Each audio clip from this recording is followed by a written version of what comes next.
Հավատքի բանկի գրքույկը Չարլզ Սպերջեն, օր ապրիլի 4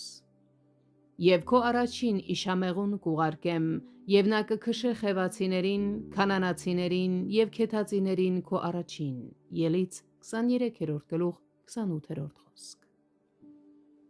Մենք կարիք չունենք խորհելու, թե ինչպիսիք էին այդ իշամեղուները։ Նրանք Աստծո սեփական զորքն էին, որ նա ուղարկեց իր ժողովրդի առջևից, խայթելու նրանց թշնամիներին Իսրայելի նվաճումը դյուրուն դարձնելու համար։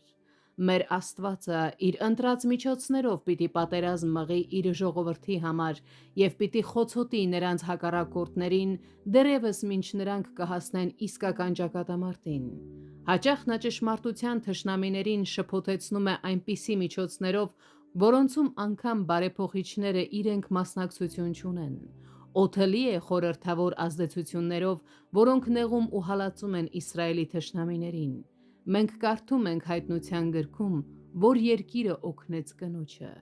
Երբեք մի վախեցեք։ Երկինքը իր ընթացքով պայքարում է մեր հոգիների թշնամիների դեմ։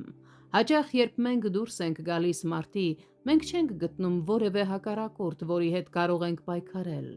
Եհովան ձեզ համար պիտի պատերազմե, և դուք լուռ կացեք։ Ելից 14-րդ գլուխ 14-րդ խոսք։ Աստծո իշամեղուները ավելի հզոր են, քան մեր զենքերը։ Մենք երբեք չենք կարող պատկերացնել, որ հաղթանակը ձեռք կբերվի այն միջոցներով, որոնք Տերը կօգտագործի։